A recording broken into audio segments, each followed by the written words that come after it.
heard all over the world. You're live with DJ Quest. DJ Quest. 105.5 The Beat, it's your man DJ Quest, and yo, I'm honored today to finally have in the building. I spoke to him on the phone a couple of times, but he's in Fort Myers, Ice Billion Berg. Yo, 239, what it do?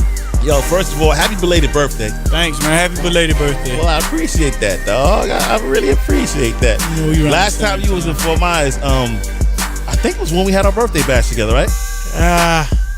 That was like 2 years ago. A couple years ago. Yeah, probably. Yeah, like 2 years ago. Yeah, bro, that's the craziest. That's the last time I performed with the G1 over there. Shout out to G1. Yeah. Mm-hmm. That's the craziest I've seen a club out here.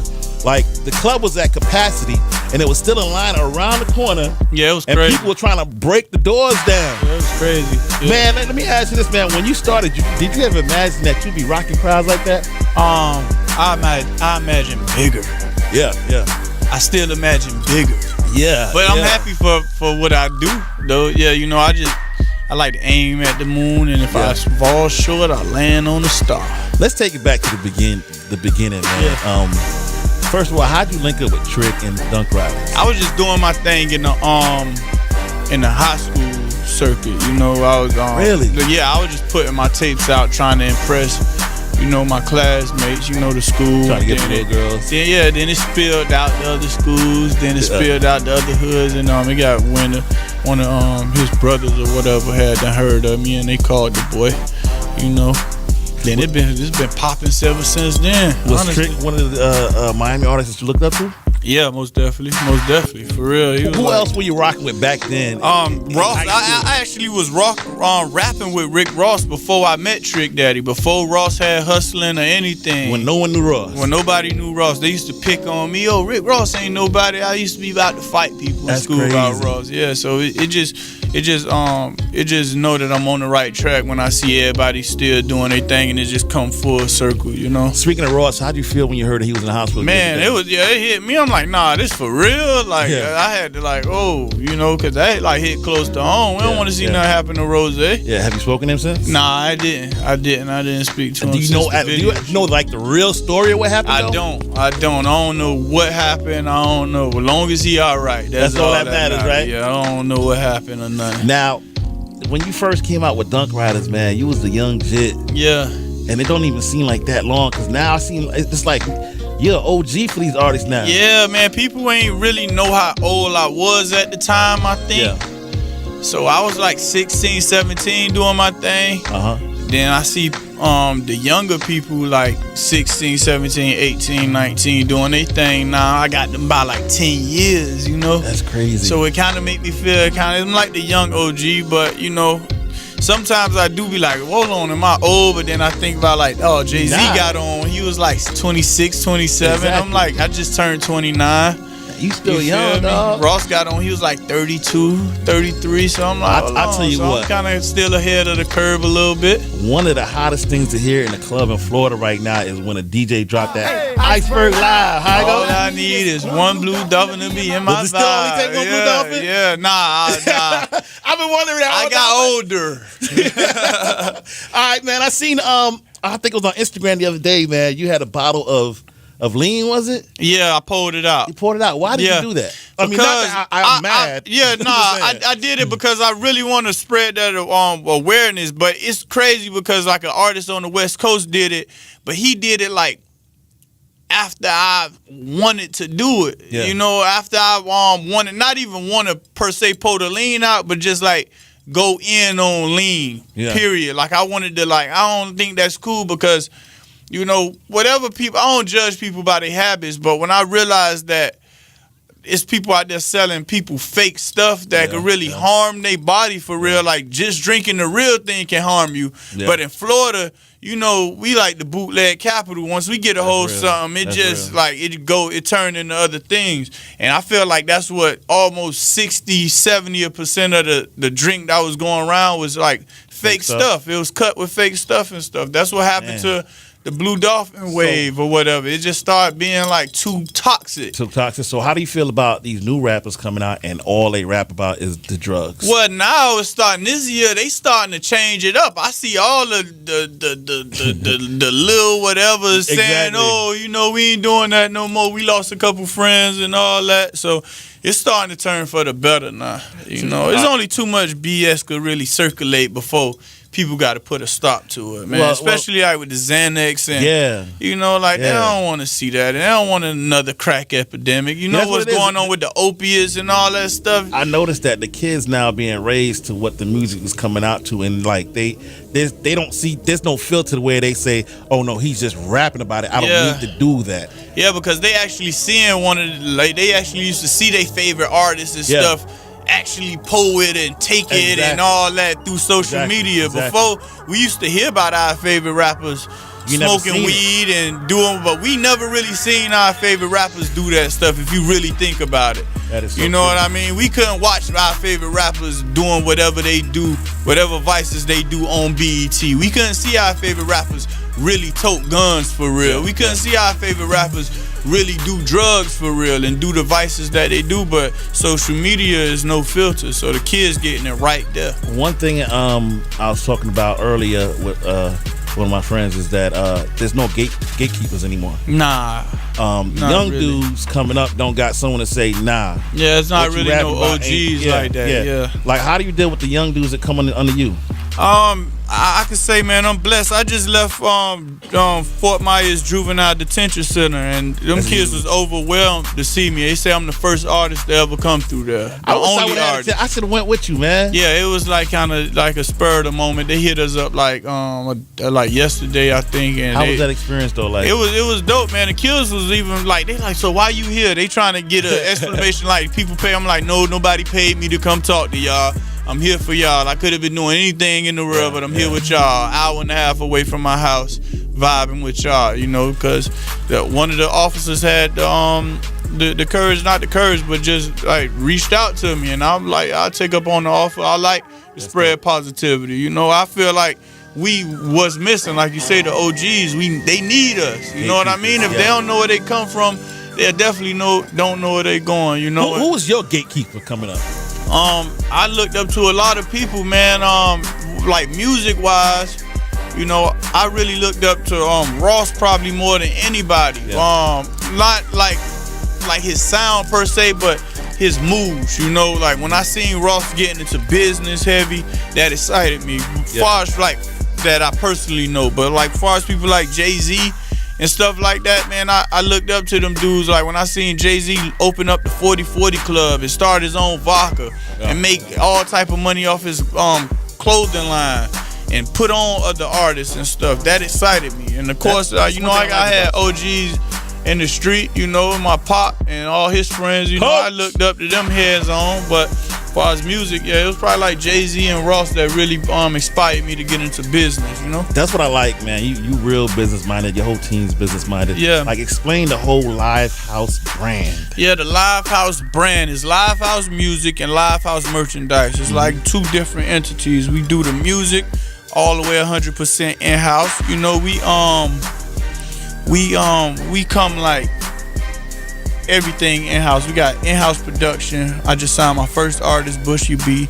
You know, all our mixing, all our mastering is right there. You see what I'm saying? Yeah. And then we got the merchandise side of things. The merchandise side of things came from when I was in high school. I used to make people outfits. I used to draw with fabric paint, different cartoon characters on people outfits. I was like one of the best in the city, for real, no cap. So, and people used to pay me like $100. They'll bring me blank shorts, bring me a blank t-shirt, and I go to work on the outfit. And that just like flowed over into the music, and I just combined them both, you know. And you got the Live House store, right? And then I got the Live House store, you know. We moving a nice product, and man, you making all the money, man. Come on, man. Yeah, man, I try to keep everything in-house, you know, but you know, it's always negotiable. You know, I hook up with a higher power at a point in time, but you know, I just really wanted to build my solid foundation. You know, I wanted to build my foundation super solid. You know, I want to dot all my I's and cross all my T's before I even think about signing with a higher corporation or doing business with a higher corporation. You feel me? And that's been a rumor for the longest time. Ice Billion Berg signing with this label. He's signing with this person. I was supposed to sign. It was MMG and Cash Money. I was supposed to sign with one of the two in 2012. Why didn't you?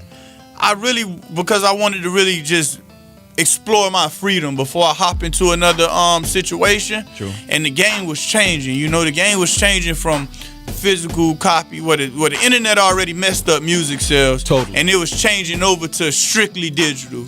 And it was like kind of in limbo for everybody, for Cash Money, MMG, anybody around that time.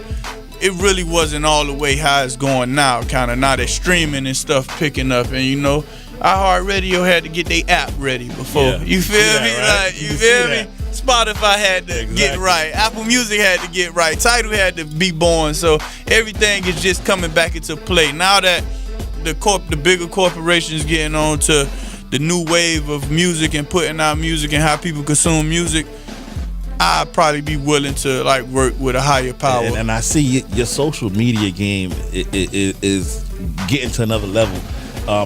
Talk about the videos that you've been shooting. Yeah, I shot 14 videos in 4 months, man. I look back, I don't even know how I did it. I was in New York, Colorado. That was my first time my second time in New York. Is that your first time seeing snow when you was in Colorado? Yeah, man, my first time seeing real snow. I've been in Pittsburgh with my homie AB, Antonio Brown, and I seen like a little ice on the car, and I was kind of like, oh. But when I went to the Rocky Mountains and seen snow and stepped my foot and got ice in my sneakers the first time, I'm like, whoa, this is a different level. I'm from Miami, man. What's going on? So we shot 2 videos up in Colorado. You know, we bumped a lot of heads. We made a lot of new friends and stuff, you know, and that's what it's really about, expanding with me now. So I had to put a lot of visuals out to get people to aware of my new wave, you know, because a lot of people judge me from like the 08 work, 2010 You're a totally work. different person.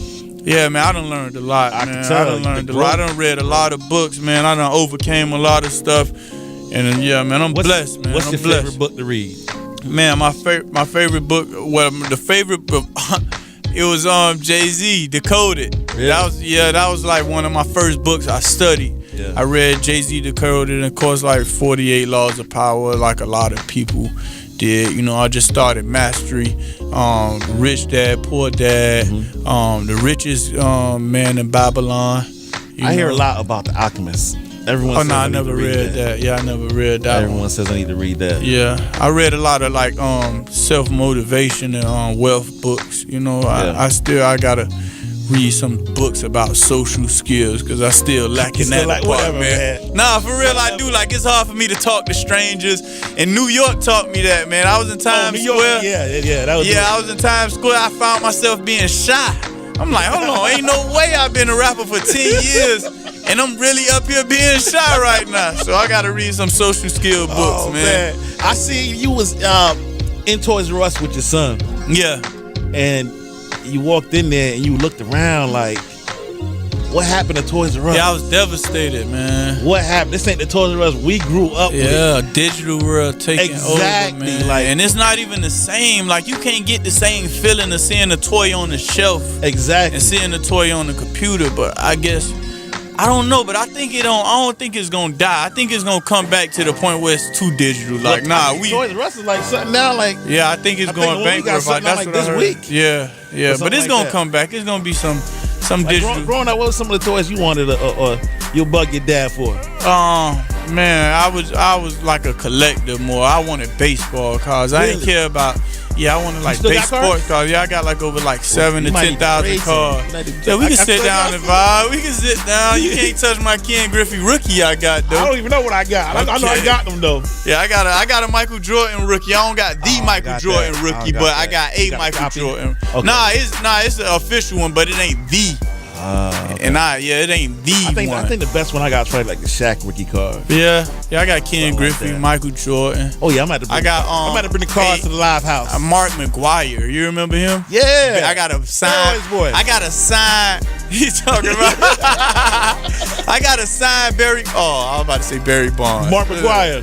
I got Barry Bonds too and Mark McGuire. Okay, but both of them boys. I'm gonna have to go through the stats and see what I got, man. Now let's talk about the mixtapes, man. How many mixtapes had you dropped within what time period? Because you always got a project out, bro. Yeah, man. I be working, man. You know, but I got the advantage though. I got my own studio, my own engineer, my own producer, so it's like a little easier for me. I ain't gonna say easier because it's hard paying all the bills and paying my staff, but you know, I invest my money in the right things that I know what we need. Or some people just get a couple thousand from show money and just go still pay for studio time. I've been building my own studio since I started. So you feel me? So that's the difference between me. I'm just long run hustling, man. I put out 4 mixtapes in 6 months. Crazy. Like consist from like 8 to 12 songs. It takes some artists a year to drop a mixtape. Yeah, it does. Or more. Yeah, it used to take me that long. What's the name of the project that's out right now? The latest one is called Strictly for the Streets Part 4. And then I got the originals on Apple Music and iTunes. Okay, what about the single?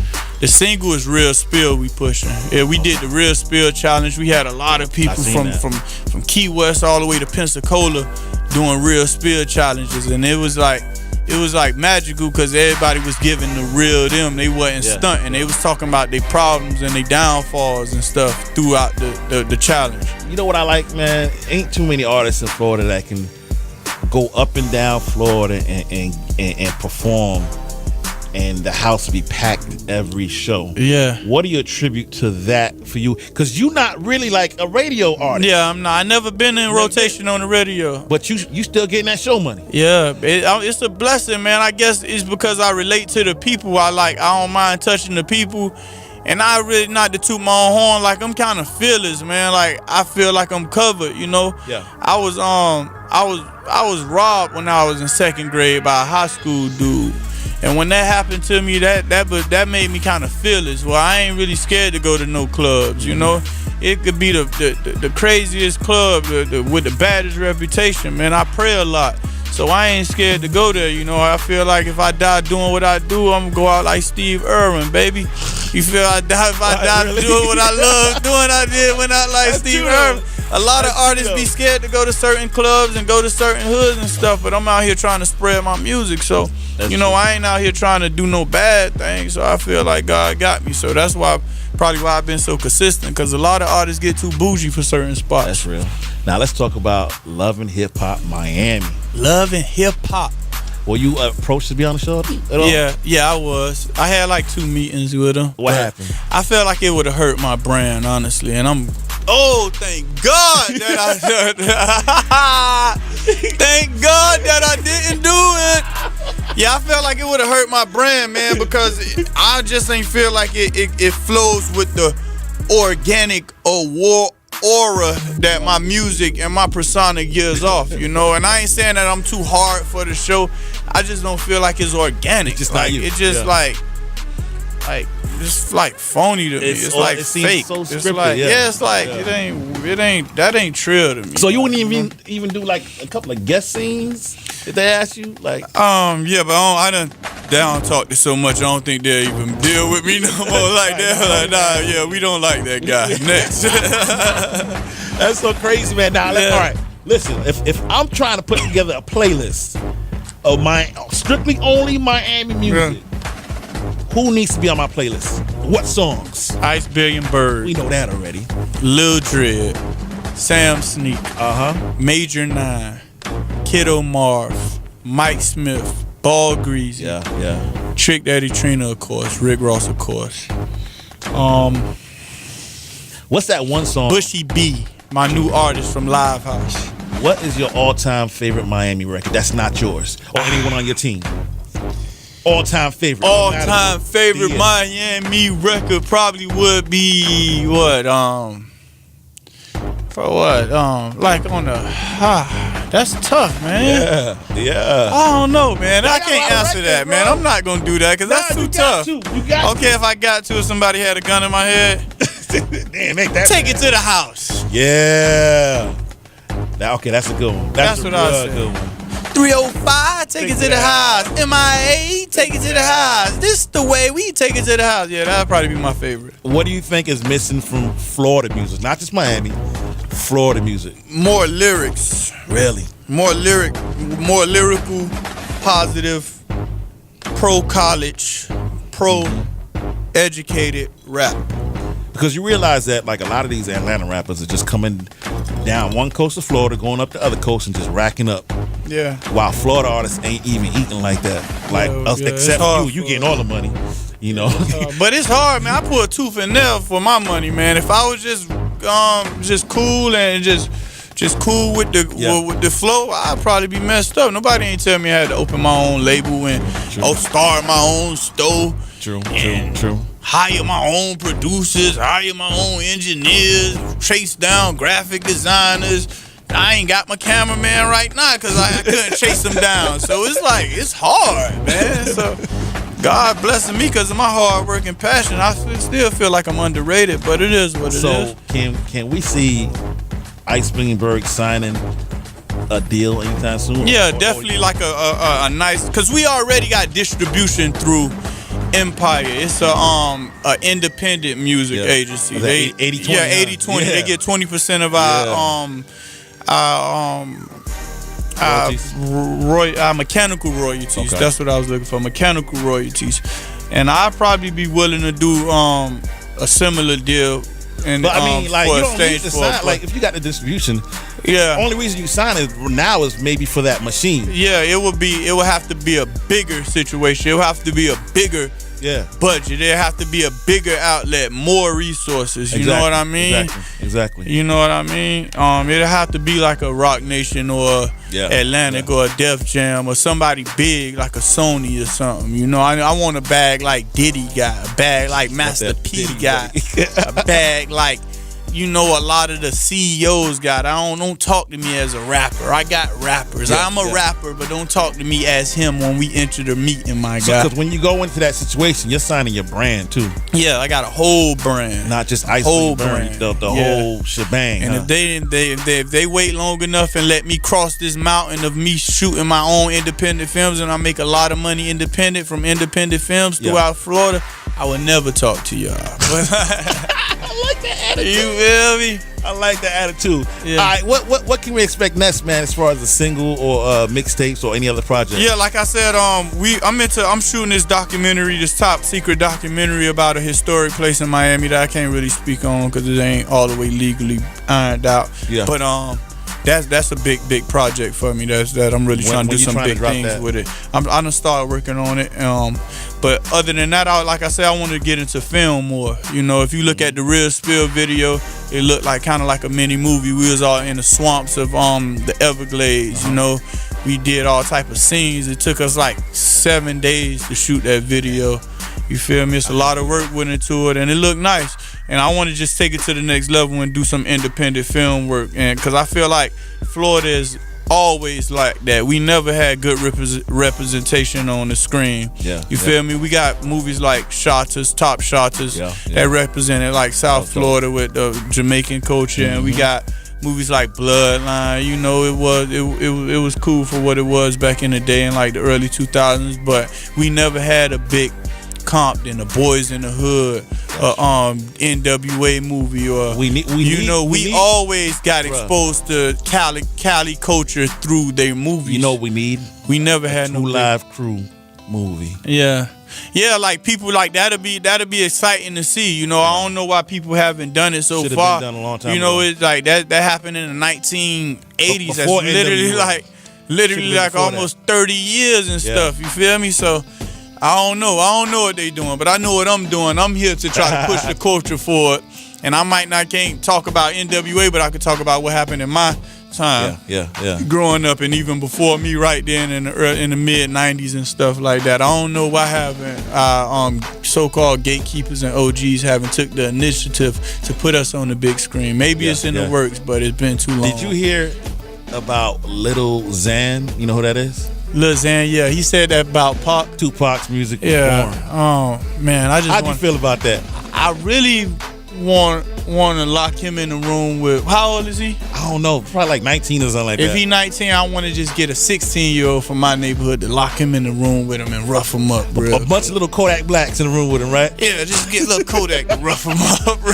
I can't do that. I'm a grown man. Exactly. Bro, I just go in there. Nobody gonna look. Just close the door and talk to that When I heard boy. that, I just cringed. I was like, no. Yeah, I don't respect people going around disrespecting the dead, first of all. Yeah. And second of all, a hip hop legend and king and pioneer, a political activist, people that Exactly. a person that literally Right. died for The culture. the culture. Yeah. For real. Like Pac died for you, young man, to be able to wrap your balls on that about mic his Xanax. and say what exactly for you to disrespect him and call it boring. That's the most rugged, raw, uncut music you ever gonna hear, young man. How you gonna call Tupac boring? Not the one who took a whole coast to war. Yeah. Like this was a real life movie, and you talking about boring. This is Triple X in real. This is rated R, and you talking about boring compared to your sleepy music. Get out of town, young man. Oh, man. You're a whack, little Zan. You're a whack little guy.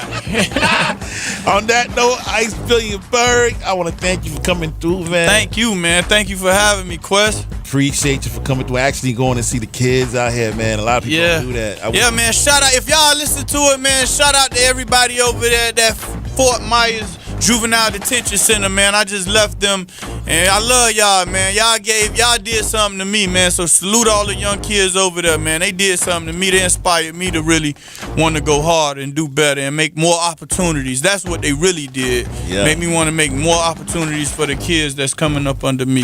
That's dope, man. And You know not what it Little is. Zan. Not Little Zan. I want to help those kids out. Because one of the kids in there say, man, he feel like Tupac is daddy, and this a 14-year-old Damn, kid. for real? Yeah, he say, man, Tupac my daddy. Tupac is the greatest rapper ever. Like, everything Tupac say I could relate to. And this is a kid that's probably going to be facing 5-6 years after he go to court in prison. You feel me? That's why, I mean, that's because Tupac had content. Like, his words weren't just Yeah, like, it was stories Yeah. and stuff that's going to live on forever and ever. We not going to be listening to Lil Xan 5. We don't listen to him now. Yeah, So yeah. what you talking about? So you rocking with like the 21 Savages and stuff like that? I rock with 21 Savage, yeah, because I see he just came out and said he want to get more positive and inspire the youth and motivate them. So I rock with people like 21. What about what's the dude that got the little gay shoulder thing?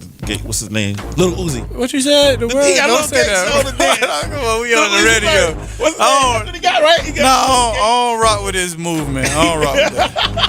My son probably, I don't know. Nah, my son don't like that You either. know My you son gonna like have some- NBA Youngboy and You know you Kodak. done had some Little Uzi Vert dresses up in the Live House store, Yeah, man.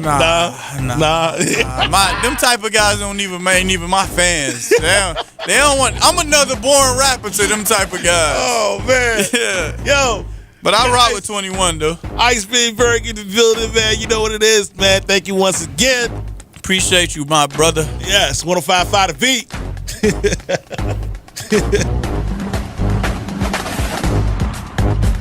Heard all over the world. You're live with DJ Quest. DJ Quest.